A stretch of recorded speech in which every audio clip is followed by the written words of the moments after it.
오늘 기도하실 말씀은 마태복음 5장 5절입니다.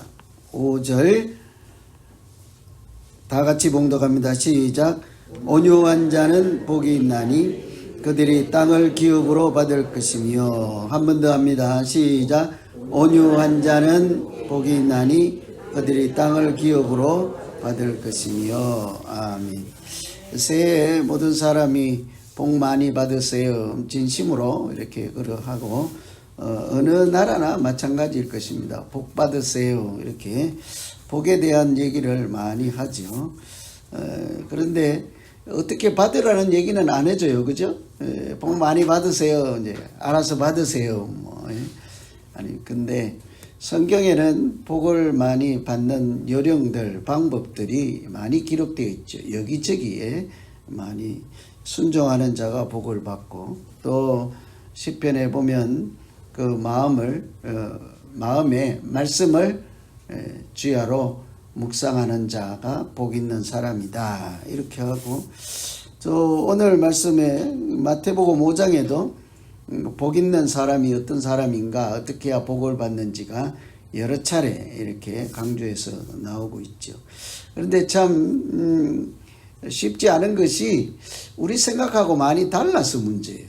우리는 세상에서 복 있는 삶, 여러분 복을 받은 결과의 삶이 어떤 모습이어야 내가 복을 받았다 할 수 있겠습니까?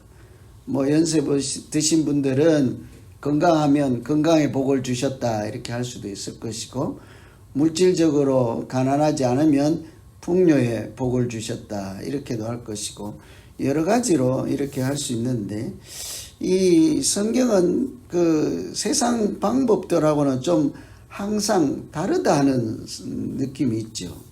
오늘은 복 있는 사람이 땅을 차지하는 사람인데, 땅을 기업으로 받는다. 보통 세상에서 땅을 많이 차지하려면 열심히 일해야 되잖아요. 아니면 빼앗든지 여기저기 전쟁을 해서 이렇게 탈취하든지 그래야 되는데, 성경은 세상적인 방법하고는 너무 달라요. 오늘 말씀에 대표적인 그런 내용인데, 온유한 자에게 땅을 준다. 세상적으로 하면 어떻게 해야 돼요? 1등한 사람에게 땅을 준다 이래야 되잖아요. 공부 잘한 사람한테 땅을 준다. 하나님이 주시는 복이요 상급이요 은혜니까 1등한 사람, 수고한 사람, 힘센 사람 이렇게 얘기를 해야 되는데, 성경은 우리 생각하고 항상 다르죠. 우리 방법하고 달라요. 그래서 어쩌면 우리가 믿음으로 살아가는 것이 간단하지가 않는 거죠. 자연스럽게 우리는 세상에 살다 보니까 세상적인 방법을 자꾸 택하게 되어 있잖아요. 나도 모르게 그렇게 되어 있지 않습니까? 세속적인 방법에 익숙해져 있는 거죠. 그런데 성경은 우리하고 항상 달리 하나님은 온유한 자에게 땅을 주신다. 이렇게. 나는 땅에 관심도 없는데, 그래서 이 복은 나랑 무관하다 이렇게 할 수 있는데, 땅은 그 땅 자체를 얘기하는 것이 아니죠. 하나님 나라를 주신다. 온유한 사람에게. 하나님 나라를 한문으로 바꾸면 어떻게 돼요? 천국이잖아요. 천국. 하나님 나라인 천국을 주신다. 우리 다 천국에 대한 동경, 천국에 대한 사모함 이런 게 있잖아요. 천국의 삶을, 또 천국의 은혜를 누리고 또 천국에 참여하려면 어떻게 해야 하는가. 하나님이 주신 말씀은 온유한 자인데, 이 온유의 내용을 조금만 알면 우선 올 한 해 우리가 천국의 삶을 누리고 천국의 복을 누릴 수 있도록 잘 훈련받게 해 주십시오. 이런 기도가 나올 법해요. 왜냐하면 온유라는 자체 훈련의 내용이 포함된 개념이거든요. 원래 이 온유가 프라우테스라고 해서 짐승을 길들인다 이런 뜻에서 나온 말이에요. 보통 송아지나 이렇게 시골에서 우리 어릴 때 보면 태어나면 자라서 힘이 이제 어느 정도 되고 밭에 가서 일할 정도가 되면 한 과정을 꼭 거쳐야 되잖아요. 그냥 갖다 묶어 놓는다고 똑바르게 가면서 고랑을 이렇게 만들 수 있는 건 아니거든요. 이제 옆에 있으면 풀 먹으러 가고, 또 옆에 누가 오면 또 왔다리 갔다리 이러니까 일이 안 되잖아요. 처음에는 소를 꼭 잡고 사람이 같이 걸어 다니면서 이제 훈련을 시키죠. 저도 이제 애기니까 힘은 없어도 소 고삐를 꼭 잡고 똑바로 걸어갈 수 있는 지혜는 있잖아요. 아무리 사람이 어려도. 그러니까 이제 뒤에서 이렇게 쟁기를 잡고 있으면 앞에서 누구든지 이렇게 한 사람이 소를 훈련을 시키는 과정이 꼭 필요하죠. 원래는 그런 가축에 대한 말씀이 아니라 야생마에 대한 말이에요. 야생마들이 얼마나 천방지축 잘 뛰어다닙니까? 그런데 그 힘이 아주 좋아 보이고 살이 찌고 막 그랬는데 그 힘은 자기는 주체하지 못할 힘인데 누군가 다른 사람이나 다른 무언가 유익한 일을 위해서 쓸 수 있는 힘은 아니잖아요. 그냥 뭐 뛰어노는 자기만의 유익, 자기만의 쾌락, 그런 자기를 위한, 자신을 위한 것인데 이것을 누군가 이제 훈련시키면 그 힘이 그때부터 좋은 일을 하는데, 유익한 일을 하는데 쓰임을 받게 되죠. 그런 장면에서 온유라는 것을 우리 사람에게 적용한 거예요. 그렇다면 이 온유가 훈련에 의해서 잘 다듬어진 마음, 잘 다듬어진 태도, 훈련에 의해서 잘 다듬어지면 어때요? 우리 안에 있는 그런 힘들을 잘 아무데나 안 쓰는 거죠. 훈련되어서 방향을 아까 소가 똑바로 가듯이 하나님을 향해서 가는 일에 쓰임을 받는 것을 온유라고 하는 것이죠. 그래서 우리도 이 온유를 생각할 때는 가장 먼저 내 안에 힘이 넘치는 것, 뭐가 넘쳐요. 하여튼 화가 넘치든 뭐가 넘치든 하여튼 넘쳐요. 근데 그것이 그 상태로 날 것으로는 하나님께 영광을 돌리지 못하고 선을 이루지 못하니까 첫 번째는 잘 훈련받을 수 있게 해 주십시오. 이 기도가 필요한 거예요. 최소한 천국의 복을 누리고자 한다면 말이죠. 그래서 교회 다니는 사람들, 예수 믿는 사람들 자기 하고 싶은 대로 안 하잖아요. 그래서 우리 다 이게 뭐 두통도 생기고 그런 거 아닙니까? 예전에 하던 성질대로 못 부려가지고 이렇게 집에 가서 교회 갔다 오면 두통약 드시는 분들 계시죠? 예, 화딱지 나가지고 성질 부릴 수 없으니까. 예, 우스갯소리 하는 소리예요. 다 그럴 수밖에 없어요. 왜? 하고 싶은 대로 못 하거든요. 근데 교회 다니는 사람만 그런 게 아니라 교양 있는 사람, 어른이 되면 하고 싶은 대로 하지 않습니다. 이렇게 사회에 나가서 사람들을 대하거나 뭐 자기가 생활할 때 네 하고 싶은 대로 하지 않아요. 아무데나 막 이렇게 오줌 싸지 않습니다. 전봇대 찾아가고 그러지 않는다고. 그렇게 안 한다고요. 아무데나 막 담배 꽁초 버리고 이렇게 안 한다고. 쓰레기 막 버리고 안 한다고. 쓰레기 막 버리면 얼마나 좋아. 미국이 선진국이 되지 못한다 하는 얘기는 저는 아주 기초 생활에서 보면 사람들의 시민의식이 멀었구나 하는 생각을 참 많이 해요. 물질적으로 부유한 나라일진 몰라요. 뭐 이렇게 군사적으로 강한 나라일진 몰라요.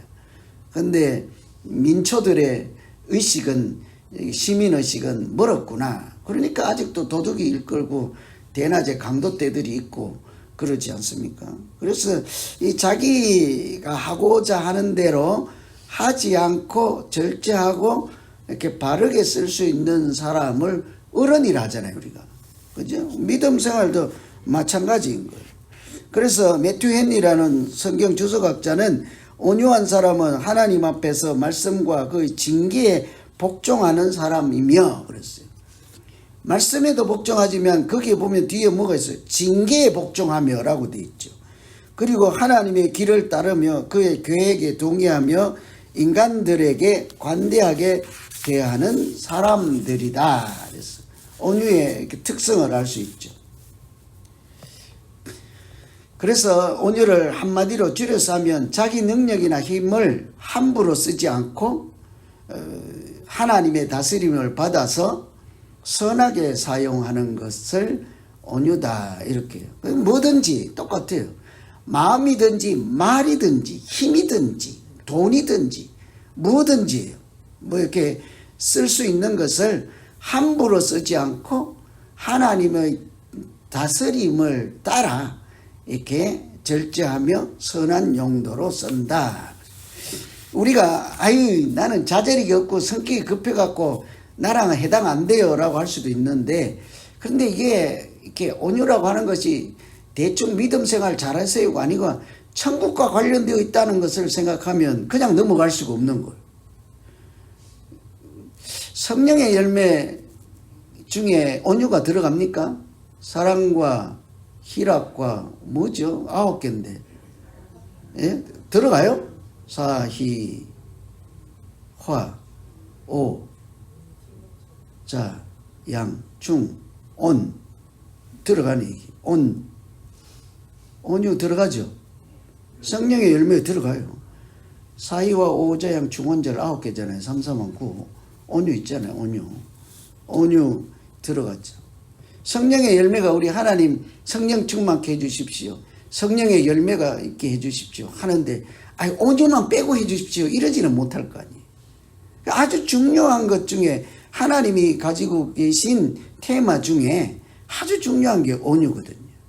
그래서 우리가 새해에 우리 이제 예수 닮아가는 우리 찬양반 주님의 마음을 본받는 자 했잖아요. 그런 사모함이 있고 그 자체가 영성이지 않습니까? 늘 말씀드리지만 하나님과 닮아가는 것, 하나님과 내가 따로 놀지 않는 것, 그러려면 하나님과 가까워지고 일치하는 것, 하나님 안에 들어있는 것, 이런 걸 이제 영성이라고 하는데, 예수 믿으면서 자기의 신앙생활 영성을 생각하지 않고 세속적으로 계속 살면서 예수 믿는다고 말하면 거짓말인 거잖아요. 그래서 예수 닮아가는 이런 것이 있으면 예수님 스스로도 뭐 어때요? 수고하고 무거운 짐진 자들아 다 내게 와서 배우라. 그러고 왜 그래요? 온유하고 겸손하니 주님의 대표적인 성품을 온유하다 그러잖아요. 그래서 여러 가지 성령의 열매 차원이든 또 천국에 관련되든 예수 닮아가는 영성 측면이든 우리가 온유를 이렇게 제외할 수가 없거든요. 신앙생활에 아주 기본적인 거죠. 이 고린도전서의 사랑장에 보면 13장에 사랑은 하고 뭐라고 하던가요? 오래 참고 또 왜 시기하고로 넘어가요? 에? 두 번째가 온유예요. 왜? 온유 안 하려고 바로 시기로 넘어가 버리고 자랑 안 하고 이렇게 넘어 온유 건너뛰어 버려요. 바로 다음에 시기하지 않고 바로 다음에 온유예요. 맞죠? 제가 잘못 외웠나요? 맞을걸요? 시기하지 아니하고 오래 참고, 아니 사랑은 오래 참고 온유하고요. 바로 두 번째예요. 우리 신앙생활에 매우 중요하며 하나님이 우선순위에 두고 천국을 누릴 수 있는 비결이다. 정말 천국에 대한 사모함이나 예수 닮아가는 이런 성품이 있으면 온유를 비껴갈 수가 없는 거죠. 대표적인 사람이 예수님은 당연히 온유하고 겸손하니 이렇게 하니까. 그런데 모세도 있어요. 모세 이 사람 모세는 온유함이 지변의 모든 사람보다 낫더라 그러잖아요. 하나님이 모세를 칭찬할 때 너는 능력이 탁월하구나, 지도력이 탁월하구나, 똑똑하구나, 지혜가 있구나, 돈을 잘 모으는구나, 그런 거 하지 않는다고. 뭐라고요? 온유함이 지면의 모든 사람들보다 뛰어나다 그러잖아요. 근데 이제 저절로 되는 게 아니죠. 여러분 아시는 대로 모세는 40년씩 새 묶음으로 살잖아요. 제일 처음에는 어디 있습니까? 물에서 건져내서 왕궁에서 40년 살잖아요. 나머지 40년은 또 어디에서 살아요? 사람을 때려갖고 죽어가지고 어디로 도망가요? 미디안 광야로 도망가서 광야 40년을 해서 목동에서 양을 키우며 숨어서 살잖아요. 거기서 이제 훈련을 받는 거죠. 40년. 이스라엘 백성들이 광야에서 몇십 년 훈련 받습니까? 40년. 모세의 중간 인생은 세상 사람으로 왕자로 살던 인생 40년, 하나님의 훈련을 받는 40년, 나머지 40년은 뭐예요? 하나님의 일에 헌신하고 쓰임받는 40년이잖아요. 이 모세가 이런 온유하다, 세상의 모든 사람보다 그렇다고 칭찬받는데 전제 조건이 있어요. 과정이 있어요. 어디에요? 40년 동안 훈련을 받아서 비로소 된 것이 온유예요. 우리도 언제 40년을 그래요. 그런데 나 80도 넘었잖아요. 80 넘었으니까 이제부터 일해야 되는 거예요. 이제부터 사역해야 되는 거예요. 그래서 오늘 또 믿음 선교회가 80 이상이잖아요. 그런데 새벽에 나와서 밥 하셨을 걸. 아마 오늘 굶는지 모르겠지만 지금부터 사역이에요. 모세 봐요. 이제 80부터. 이 말씀드리는 것은 모세가 하나님께 칭찬 들을 만한 온유를 주제로. 그런데 그에게도 아픈 과거가 있는 거예요. 고통의 세월이 있는 거예요. 하나님 말씀에 순종하고 깎이고 이렇게 하는 그런 시절이 있는 거, 훈련의 시절. 그래서 우리가 이 성경에서 말씀하시는 온유한 자는 복이 있나니 그 땅을 차지할 것이라 하는 이런 말씀이 훈련이 필요한 대목이다라는 거죠. 우리가 아주 초짜들을 우리 정도 수준에서는 하나님 나도 온유의 훈련을 좀 받게 해 주십시오. 그래야 좀 뭐 나아지는 게 있을 거 아닙니까? 그죠? 그래서 올해는 막 온유해서 모세보다도 네가 더 온유하다 이런 소리는 못 들어도 하나님 나도 믿음 생활하는데 온유란 것이 내 믿음 생활에 이렇게 적용되고 이렇게 나에게도 이렇게 적용이 되고 나도 온유와 훈련을 받아서 하나님 보시기에 그런 예수 닮아가는 사람들 그 줄에라도 서 있게 해 주십시오. 이렇게라도 기도해서 어느새 우리가 알지 못하는 사이에 은혜로 하나님이 우리를 잘 빚어서 보석 같은 그런 믿음 생활이 되시기를 기원합니다. 두 번째는 온유가 이제 자기 안의 성품, 예수 닮아가는 성품, 천국의 복을 누리는 성품이잖아요. 근데 이 온유는 가장 대표적인 것이 이제 다 사람을 대할 때 나타나는 태도이죠. 하나님에 대한 태도이기도 하지만 두 번째는 사람들에게도 마찬가지예요. 이 온유함은 이렇게 해석을 합니다. 나에게 해를 준 자에게 친절을 베푸는 적극적인 사랑이다. 이렇게. 여기도 보면 다른 사람에게 친절을 베푸는 것이다 하는데 아무나에게 친절이 아니고 누구에게요? 해를 베푼, 나에게 해를 준 사람에게 친절을 베푸는 사람이다 하는 거예요. 굉장히 어려워요. 그래서 아까 말씀드린 대로 이렇게 온유를 잘못한 사람에게 친절을 베푸는 사랑이다 그러고 적극적인 사랑이다 했잖아요. 그래서 아까 말씀드린 대로 사랑은 오래 참고 온유하며라고 했죠. 온유 자체가 사랑이라는 거예요. 우리 세상적으로 온유라고 하면 뭐 어때요? 생전 화도 안 내고 조용조용하고 이렇게 천사 같은 사람을 온유라고 할죠. 그죠? 근데 사실은 온유는 이렇게 소극적인 사람이 아니에요. 가만히 있는 사람이 아니에요. 뭔가를 엄청나게 할 수 있는데 함부로 하지 않는 거죠.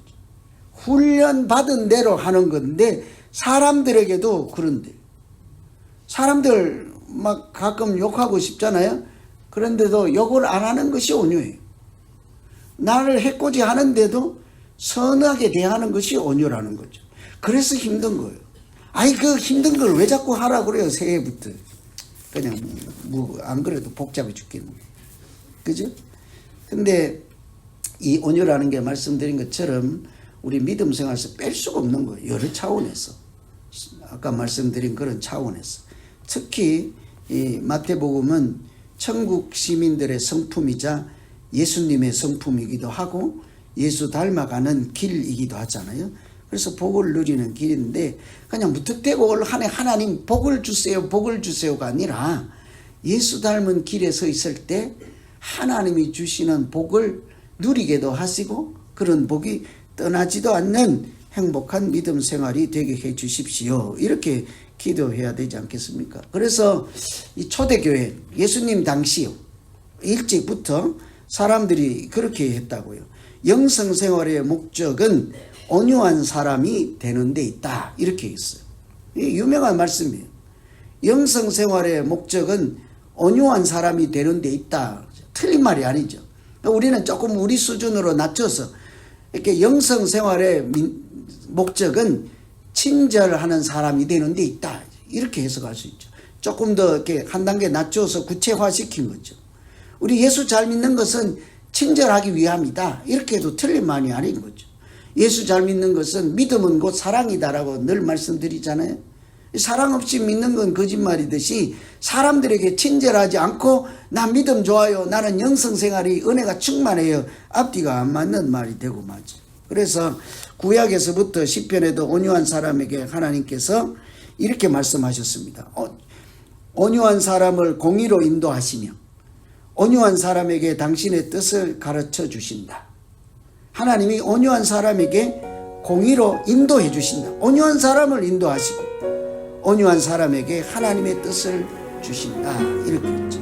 올 한해 여러모로 이렇게 복을 누릴 수가 있는데 오늘 우리가 같이 기도하고 생각할 것은 온유한 사람에게 주시는 복입니다. 천국을 누리고 이렇게 하나님이 주신 은혜를 잘 이렇게 놓치지 않고 유지하는 그런 삶을 살기 위해서 온유함이 이렇게 우리 안에 있어서 잘 훈련 받으시고 올 한해 여러 차원으로 훈련을 잘 받으시고 이렇게 모두 다 천국 안에서 하나님과 더불어 행복하고 영육 간에도 형통한 이렇게 복 있는 한 해가 되시기를 간절히 기원합니다. 이런 말씀 기도